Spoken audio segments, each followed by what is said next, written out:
మనిషి ఆయు ప్రమాణం 100 సంవత్సరాలని అంటారు. అది రికార్డుల వల్ల లేదా వైద్య పరీక్షల వల్ల నిర్ధారించిన విషయాలు. 100 ఏండ్ల పైన కూడా బతికారు అని మనం కొంతమంది గురించి వింటూ ఉంటాము. మనం అదంతా నమ్మటానికైతే లేదు, ఎందుకంటే వాటికి ప్రమాణాలు ఉండవు.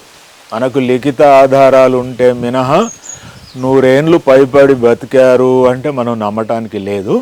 చెప్తారు, సుమారు లెక్కలు అట్లా చెప్తారు, కానీ మనం నమ్మటానికి లేదు. అయితే 100 ఏండ్ల వరకు 100 ఏండ్ల వరకు బ్రతికిన వారు అరుదు.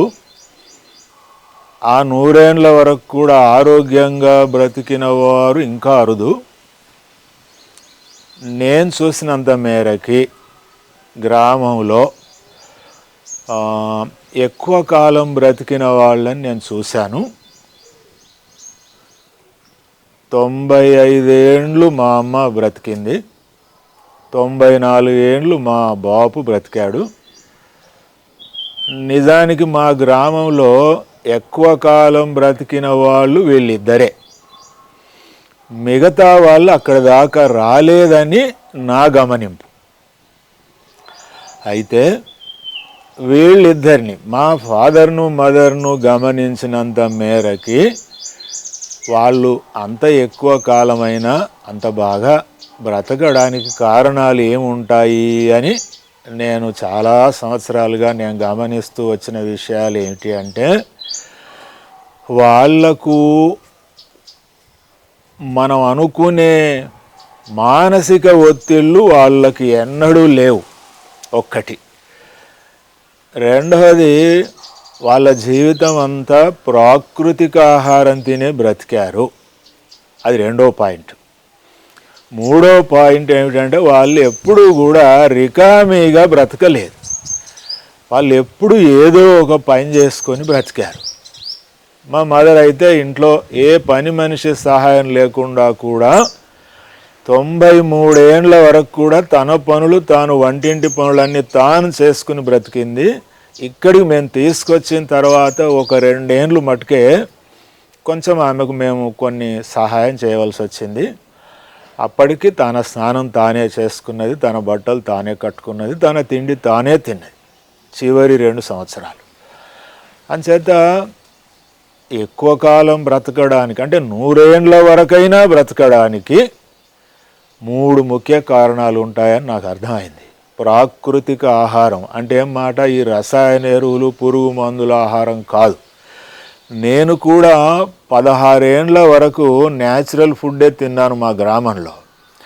నేను 15-16 ఏండ్ల సుమారు ఉన్నప్పుడు మా గ్రామంలోకి రసాయన ఎరువులు, పురుగు మందులు, హైబ్రిడ్ విత్తనాలు ప్రవేశించినాయి.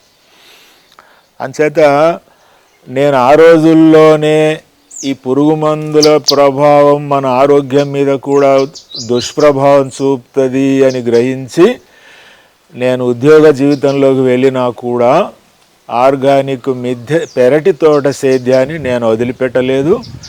27 ఏండ్ల నా ఉద్యోగ జీవితంలో నేను ఏ క్వార్టర్లో ఉంటే ఆ క్వార్టర్లో నేను పెరటి తోట సేద్యం చేసుకున్నాను.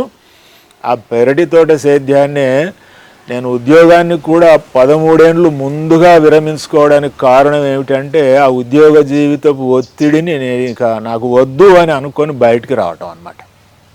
అంచేత ఈ మానసిక ఒత్తిడి అనేది పురాతన గ్రామంలో ఉన్న గ్రామస్తుల కంటే కూడా ఈ పట్టణాల్లో ఉండే ఆధునికులు ఎక్కువ అనుభవిస్తున్నారు, ఒత్తిడి అనుభవిస్తున్నారు. ఉన్న ఒత్తిడి కొంత, ఒత్తిడి ఉందని కొంత తామంతట తాము కూడా ఫీల్ అయ్యి విపరీతమైన ఒత్తిడికి లోనవుతున్నారు. ఈ మానసిక ఒత్తిడి ఒకటి, ఈ పురుగు మందుల తిండి ఒకటి, శారీరక శ్రమ లేకపోవటం ఒకటి. ఈ 3 కారణాల చేత మనుషుల ఆయు ప్రమాణం ఆ 100 ఏండ్ల కంటే తక్కువ, చాలా తక్కువగానే తగ్గిపోతున్నదని నా అబ్జర్వేషన్. ఇది నేను నా గురించి నేను ఆలోచించుకోవడానికి, మా తల్లిదండ్రుల గురించి ఆలోచించుకోవడానికి కూడా ఈ మూడు ప్రమాణాలలాగా నాకు నాకు లభించినవి. వీటిని పాటించడానికైతే నేను ఒక ప్రయత్నం చేస్తూ ఉన్నాను. ఎందుకు, ఆ మానసిక ఒత్తిడుల నుంచి నేను ఉద్యోగ జీవితాన్ని వదిలేసుకున్నాను. చాలు, ఏదో చేసిన కాడికి చాలు, ఉన్న కాడికి చాలు అని నేను అనుకున్నాను. అది వదిలేసుకున్నాను. ఈ సేంద్రియ వ్యవసాయం గురించి మిద్దె తోటల పరంగా, పెరటి తోటల పరంగా ఒకవైపు నేను ప్రచారం చేస్తూ ఉన్నాను.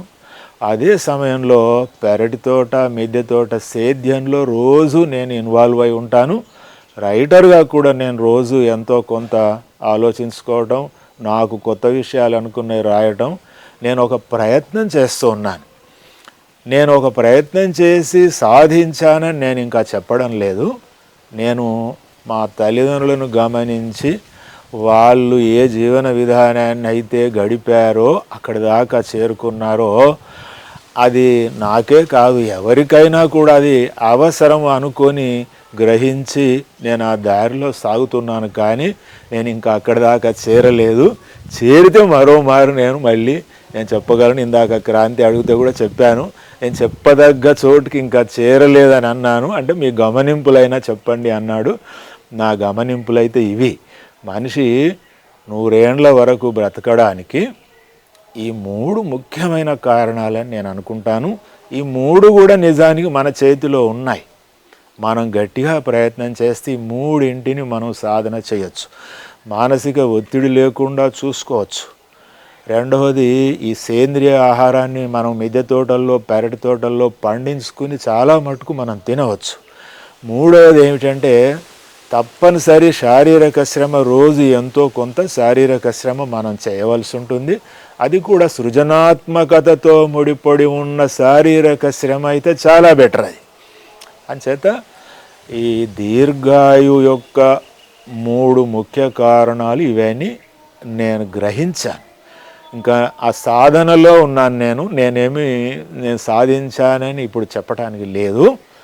ఇవండి మనిషి యొక్క దీర్ఘాయువుకి సంబంధించి నా అబ్జర్వేషన్స్.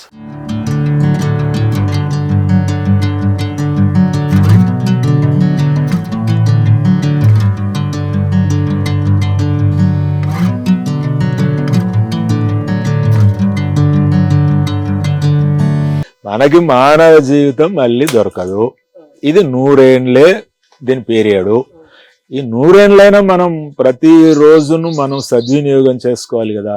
మరి మనకు మళ్ళీ ఎట్లా కనపడదు? అది ప్రకృతి, మనుషులు, వీళ్ళంతా మనకి ఈ లోకం కనపడదు కదా. అంచేత ఈ నేచురల్ లైఫ్ స్టైలు, ఈ ఒత్తిడి లేని జీవితము, ఈ వ్యాయామ భరితమైన జీవితము, ఇటువంటి వాటి ఉద్దేశం ఏమిటంటే, ఈ 100 ఏండ్లైనా సరే మనం కొంచెం హెల్దీగా బతికి ఈ 100 ఏండ్లను మనం వినియోగించుకుందామని. 150 ఏండ్లు పోద్దామని కాదు. ఈ 100 ఏండ్ల జీవితాన్ని 100 ఏండ్ల జీవితమే ప్రకృతి డిజైన్ చేసింది, 100 ఏండ్ల జీవితమని అంటారు కదా. పైన చెప్పేదంతా ప్రామాణికమైంది కాదు. మొదటి విషయం అది. 100 ఏండ్లు అయితే అది ప్రకృతి డిజైన్, అది మనిషి యొక్క ఆయు ప్రమాణం. సో అందువల్ల కొంచెము మిద్దె తోటలు, ప్రతి ఇల్లున్న ప్రతి వారికి మిద్దె తోట సేద్యం చేసుకోవచ్చు. మీ అందరికీ తెలుసు, అక్కడ మాది నారపల్లిలో మిద్దె తోట ఉంది. 10 ఏండ్లు అయిపోయింది ఆ ప్రచారం చేసి. 10 ఏండ్లలో ఇప్పుడు అందరూ చాలా చేస్తున్నారు 2 తెలుగు రాష్ట్రాల్లో. సో మాకు కొంత అవకాశం వస్తే ఇప్పుడు మేము పెరటి తోట కూడా సేద్యం చేస్తూ ఉన్నాము. సో అందువల్ల ఈ పురుగు మందుల తిండి తింటూ, ఈ విపరీతమైన ఒత్తిడికి లోనవుతూ, వ్యాయామం లేక, అంటే సౌకర్యంగా బ్రతకటం వేరు, సుఖంగా బ్రతకటం వేరు అని ఒకరు అన్నారు. సౌకర్యంగా బ్రతకడం అవసరమే అందరికీ. సుఖంగా బ్రతకడం అంటే ఏమంటే, మనం ఏం పని చేయకుండా కూర్చుని తిని పడుకోవాలనుకోవటాన్ని సుఖజీవన విధానం అంటారు. సౌకర్య జీవన విధానం అది అందరికీ అవసరమైంది. ఓ ఫ్యాన్ ఉంటుంది, ఫ్యాన్ వేసుకుంటారు, లైట్ వెలిగించుకుంటారు. సో మీరు ఒక వెహికల్ వాడుకుంటారు, మీరు చెప్పులు వేసుకుంటారు, ఎండ వానల నుంచి రక్షణ కోసం బట్టలు దుస్తులు ధరిస్తాము. ఇలాంటివన్నీ సౌకర్యాలు. సుఖాలు అంటే ఏం మాట, మరి కూర్చుని తిని పని చేయకుండా బ్రతుకుదాం అనుకోవటాన్ని సుఖ జీవన విధానం అని అంటారు.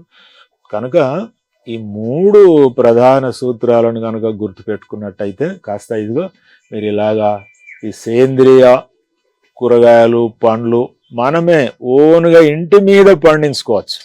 ఇది ఒక అద్భుతం. మీరు ఇంటి మీదనే మిద్దె తోట సేద్యం చేసుకున్నట్టయితే, లేదా అవకాశం ఉంటే కొంచెం పెరటి తోట సేద్యం చేయండి. పట్టణాల్లోంచి కొద్దిగా బయటకు వస్తే, నిజానికి రిటైర్డ్ పీపుల్ అంతా బయటకు వచ్చి కాస్త పెరటి తోటల సేద్యం చేసుకుని వాళ్ళ పిల్లలకి సేంద్రియ కూరగాయలు పండ్లు పండించి ఇవ్వవచ్చు. వాళ్ళు పిల్లలకి అవసరాలు, పట్టణాల్లో ఉండే అవసరాలు ఉంటాయి, ఉద్యోగాలు చదువుల వల్ల. రిటైర్డ్ పీపుల్ లక్షల్లో ఉంటారు హైదరాబాద్లో, కానీ వాళ్ళు పట్టణాన్ని ఖాళీ చేసి చుట్టూ గ్రామాలలో స్థిరపడవచ్చు. ఓ 4 గుంటల భూమి కొనుక్కొని చక్కగా పెరటి తోట సేద్యం చేసుకుంటే వాళ్ళ పిల్లలు కూడా వారాంతంలో వస్తారు, వాళ్ళు కూరగాయలు తీసుకుపోతారు. కొంచెం మంచి తిండి, న్యాచురల్ ఫుడ్ తిన్నట్టయితే కొంచెం ఆరోగ్యం బాగుంటుంది. పురుగు మందుల దుష్ప్రభావాలు ఎవరికీ అర్థం కావడం లేదు. బయట అంత ప్రచారం జరుగుతున్నా కూడా ఇప్పుడు పంటల మీద స్ప్రే చేసే పురుగు మందులకు తోడుగా గత దశాబ్దంగా కలుపు నివారణ కోసమని కలుపు విత్తనాలు మొలవకుండా ఉండడానికి భూమి మీద కూడా ఆ విషాలను స్ప్రే చేస్తున్నారు. ఈ విషము ఆ విత్తనాన్ని మొలవకుండా చేస్తుంది. అటువంటి విషము మట్టిలోకి ఇంకి అది మళ్ళీ పంటల్లోకి కూడా వచ్చి, పంటల ద్వారా మనలోకి కూడా వచ్చి మన జీవ కణాల మీద కూడా ఎటువంటి దుష్ప్రభావం చూపుతుందో మీరు ఆలోచించండి. ఎంత సంపాదిస్తున్నాం అన్నది కాదు ముఖ్యం, ఏ క్వాలిటీ ఫుడ్ తింటున్నాం అనేది చాలా ముఖ్యమైన విషయం. అంచేత చర్చ చేయటం వేరు, మనిషి దీర్ఘాయుషు కారణాలు ఇవి అని మనం మాట్లాడుకోవటం వేరు, వాటిని మన నిత్య జీవితంలో భాగం చేసుకోవటం వేరు. అంచేత పట్టణాల్లో ఉన్న వాళ్ళు సేంద్రియ మిద్దె తోట సేద్యం చేసుకోవచ్చు.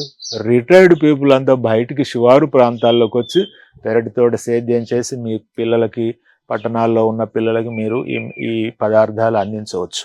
అంచేత మీకు మనిషి ఆరోగ్యానికైనా మానసిక ప్రశాంతతకైనా ఈ 100 ఏండ్లు ప్రకృతి ఇచ్చినటువంటి ఈ 100 ఏండ్ల జీవితాన్ని కడదాకా ఆరోగ్యంగా బ్రతకాలన్నా కూడా మంచి తిండి, మంచి ఆలోచనలు, వ్యాయామం, మంచి స్నేహం, ఇలాంటి విషయాల మీద శ్రద్ధ పెడితే ఇట్లా చక్కగా చేసుకొని ఒక ఆశ్రమ వాతావరణాన్ని ఏర్పాటు చేసుకొని రిటైర్డ్ పీపుల్ చక్కగా ఇలా హైదరాబాద్ చుట్టూ లేదా జిల్లా కేంద్రాల చుట్టూ ఆ గ్రామాలలో కొంచెం స్థలం తీసుకుని ఇటువంటి పెరటి తోటలు కూడా చేసుకోవచ్చు.